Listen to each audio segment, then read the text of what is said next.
Siyudad ang sentro ng kalakalan, ngunit iba ang takbuhan ng matandang ito.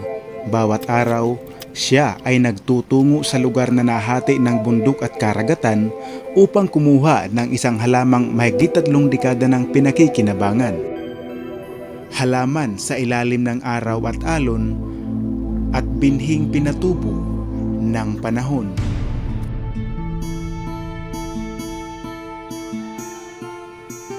Sa Barangay Pupua, sakop ng Katbalogan, Samar, nakilala ko si Aling Rosie Mabagjokton na mahigit 3 dekada nang gumagawa ng gulamang halaman. Sa isang tahimik at tulog pang umaga, si Aling Rosie ay gising na.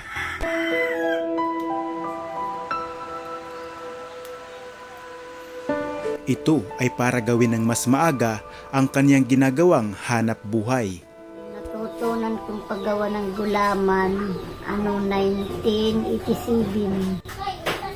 May nagturo sa akin na taga Norte na kung paanong paggawa ng gulaman.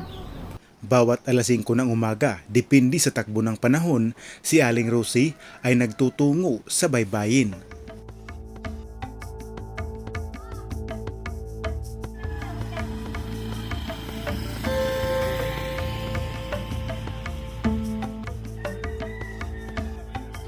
Dahil wala itong sakayan, naghihintay sila ng sidecar. Malayo pa kasi ang kanilang pupuntahan, kaya mas mabilis kung sasakay imbis na maglakad.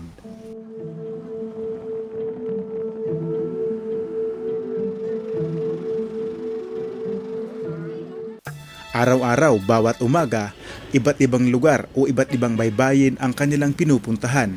Ngunit sa araw na ito, ang Barangay Sulangan, sakop ng Katbalogan, ang kanilang pakay. Ito ay para manguha ng halamang ginagawang gulaman o kung tawagin ay agar-agar. Ang agar-agar ay talagang tinatawag ding marine plants dahil ito ay nagmumula sa mga pulang algae na nabubuhay sa dagat. Sila ay matatagpuan sa mga pulang algae na tinatawag na agarophytes. At karamihan sa kanila ay tumutubo at makukuha sa mga baybayin. Kaya bawat araw kapag low tide o humbas kung tawagin sa kanila, nagiging malawak ang baybayin. Oras na ito para manguha ng halaman at para gawing pera. Ang agar-agar ay hindi nagmumula sa mga binhi.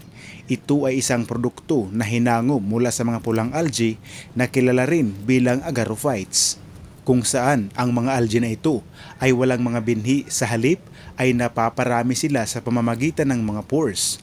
Ito ang tinatawag na marine plants na nakakapamuhay sa baybayin dahil sa sikat ng araw, nutrients, malinis na dagat o tubig at proteksyon.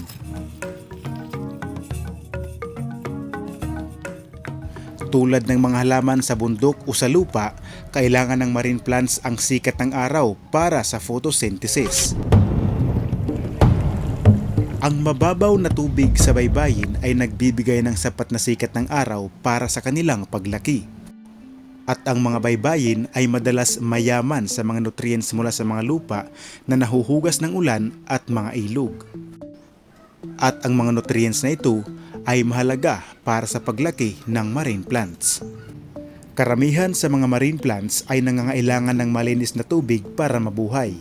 Ang mga baybayin na may malakas na agos ay nakakatulong na mapanatili ang malinis na tubig at maiwasan ang pag-iipon ng putik at dumi.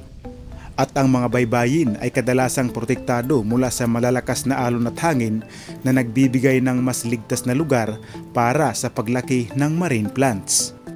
At sa loob ng mahigit 3 dekada, ito ang iniipon at ginagawang hanap buhay ni Aling Rosie na nakatira sa Barangay Pupua, sakop ng Katbalogan, Samar. Ilang sandali pa, may isang tambak na siyang kinuha ng mga agar-agar, ngunit hindi pa raw ito sapat.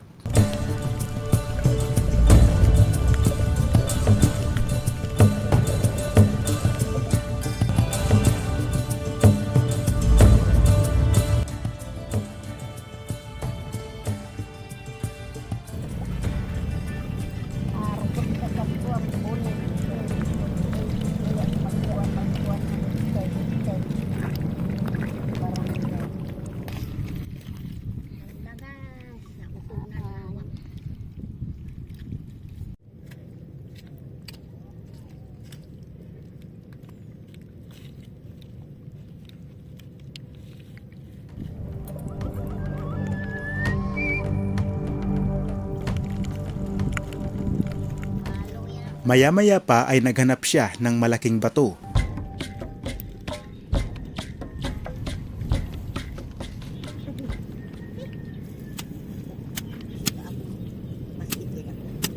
Tultog ang kanilang tawag sa prosesong ito. Isang paraan para mahiwalay ang kumakapit na mga dumi sa katawan ng agar-agar.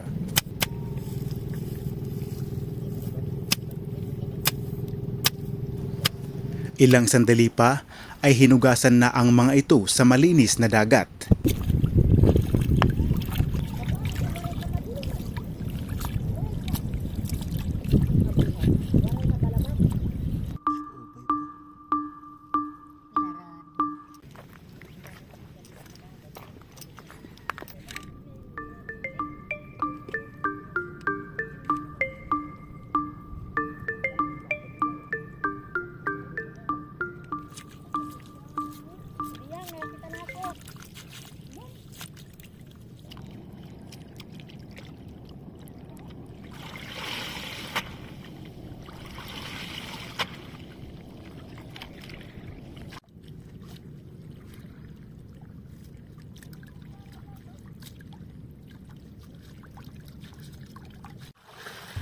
Alas 10 na ng tanghali, marami na ang kanilang nakuha.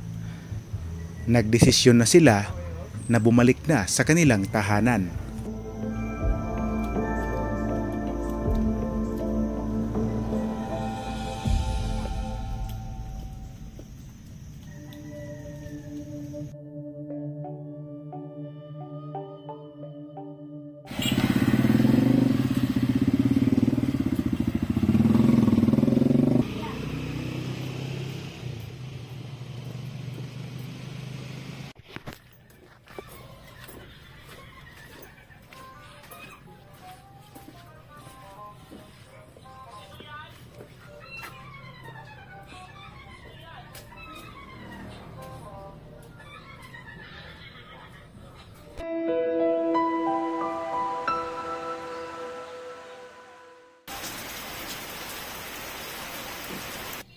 Makalipas ang ilang oras, isasalang na sa unang proseso ang agar-agar.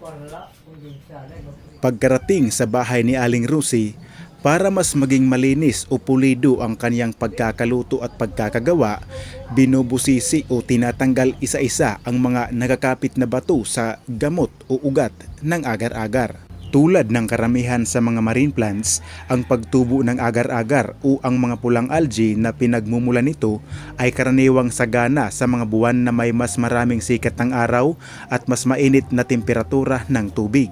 Ito ay karaniwang nangyayari sa mga buwan ng tag-init at tag-araw. Sa Pilipinas, dahil ito ay isang tropikal na bansa, maaring mas mahaba ang panahon na pagtubo ng agar-agar kumpara sa mga lugar na may mas malamig na klima. Dahil mayaman tayo sa ganito, hindi makakaila na makakarami si Aling Rusi.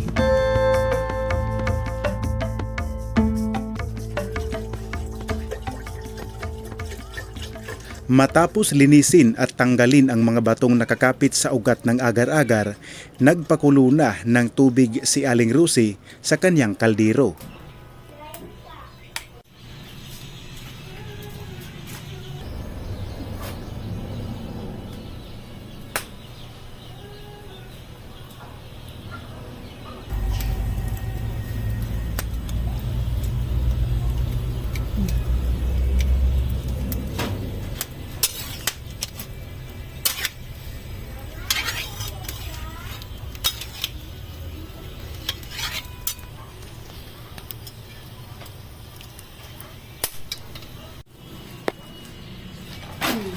Ang dating halos iba't ibang kulay brown, orange, green at halos itim, ngayon ay naging kulay berde na matapos idaan sa mainit na tubig.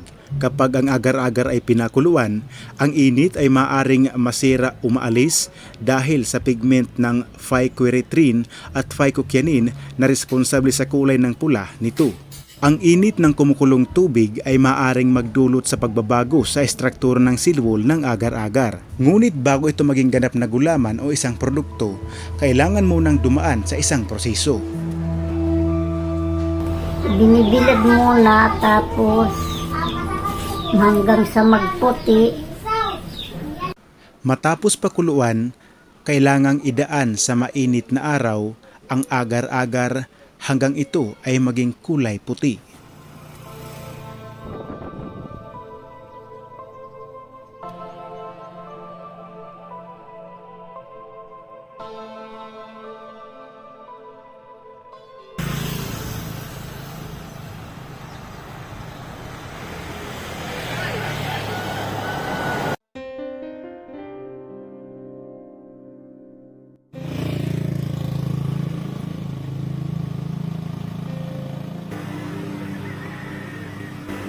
At matapos ibilad sa araw, sasabunan ito ni Aling Rosie para matanggal ang amoy na natitira na nanggaling sa dagat. Paglusan.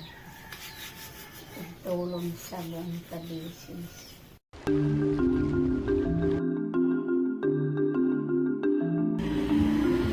Ang agar-agar ay isang uri ng gel na nangangahulugan na mayroon itong maraming tubig na nakakulong sa loob ng kanyang istruktura.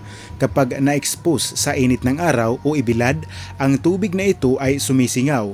Habang nawawala ang tubig, ang mga molekul o molekula ng agar-agar ay tinatawag na agarose. At ito ay nagsisimulang magdikit-dikit at bumuo ng maliliit na kristal, at ang mga kristal na ito ay nagbibigay sa agar-agar ng puti at maulap na anyo. At hindi kalayuan sa kanilang bahay sa gilid ng kalsada, may espasyo kung saan doon ibinibilad sa mainit na araw ang kanilang agar-agar.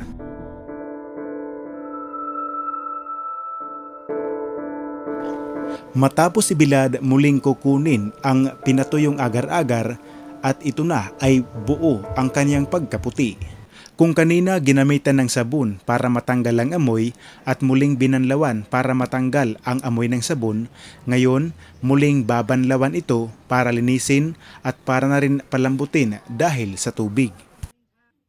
At sa huling proseso, ang mga nakakapit na bato sa katawan o sa ugat ng natitirang agar-agar ay kinukuha isa-isa ni Aling Rosie para mas mapanatiling sigurado at malinis ang kanyang pagkakatrabaho.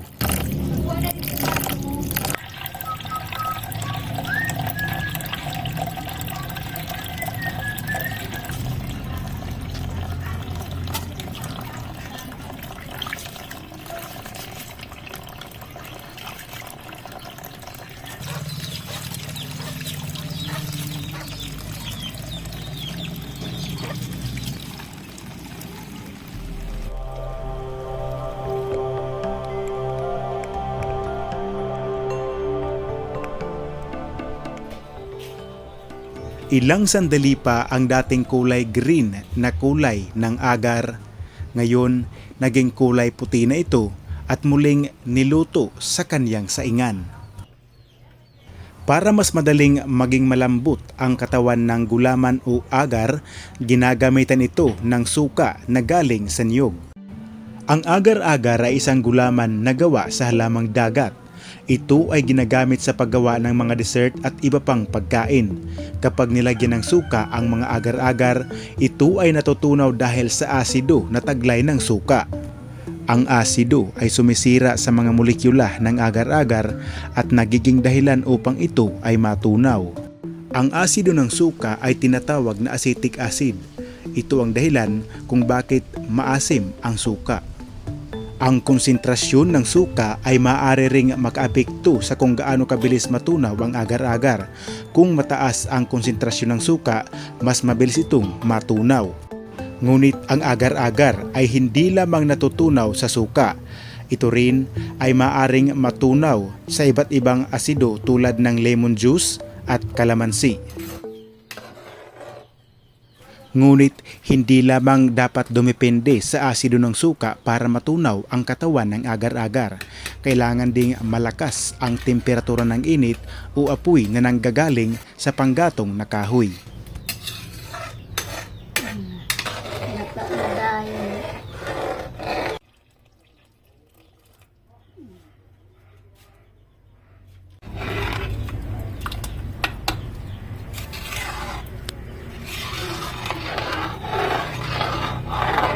Kuan sungo kay para diri nag ukol mo koy bani kalagkad.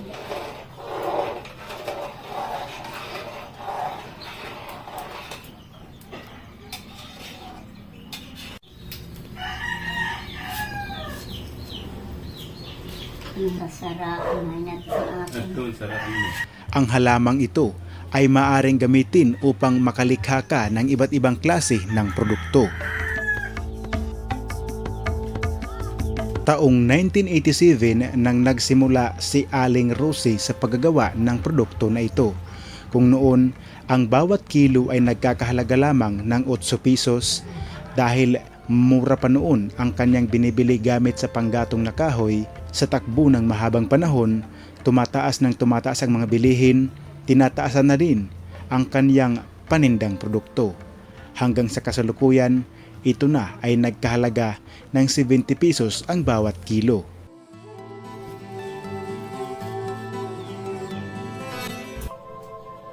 Ayon sa kanya, noong hindi pa siya nakakadiskubring gumamit ng strainer o fishnet, kanyang ginagamit ang mga tila upang pigain ang katas ng agar-agar. Ito nga, saraan.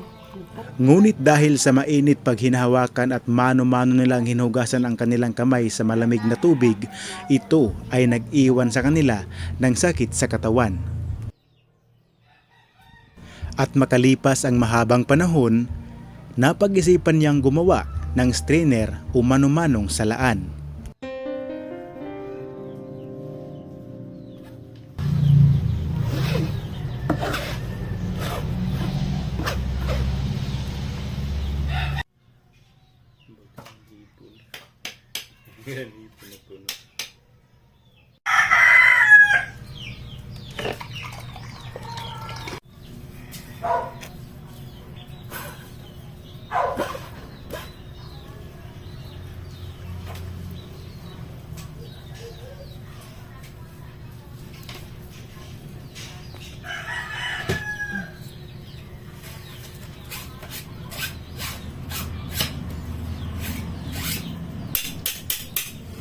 Matapos gamitan ng pinong-pinong strainer, ang ikalawang proseso, gumamit naman siya ng malinis at maputing tela para muling salain ang natirang katas. Ito ay para mas masiguro na pulido at malinis ang kanyang pagkakagawa at hindi maisama ang natitirang katawan ng agar-agar.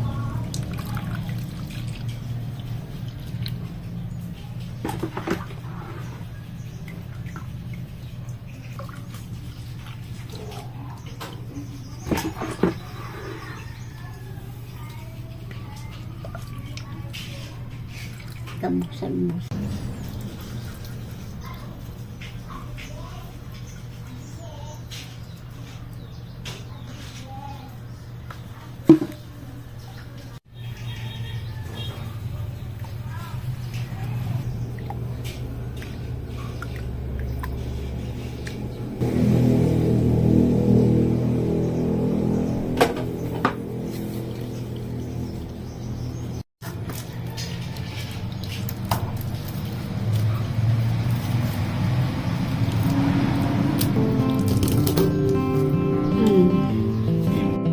Ang halamang binabalik-balikan sa baybayin upang kunin, dating marumi at mano-manong hinugasan sa malinis na dagat, niluto hanggang ito ay naging kulay berde. Ibinilad sa mainit na araw at unti-unting naging maputi, muling kinuha at sinabunan upang matanggal ang amoy at ibinilad sa araw at muling hinugasan upang ito ay lutuin. Ngayon ay isang ganap na gulaman na ibinibenta sa kanilang bayan. Ayon sa kanyang mga customer, mas pinipili ang ganitong produkto, mas natural, walang kemikal, mas masarap. So ngayon, ilang taon ka na? 66. May plano ka bang ipasa yung kaalaman sa mga apo mo? Oo, pwede rin. Gusto nila. Sa ibang tao? Mayroon kung gusto nilang magpaturo. Mahirap ba yung ginagawa mo? Ay mahirap talaga ito kay matrabaho. Pero bakit mo pinili? Pero mas gusto ko ito dahil madali magkapira.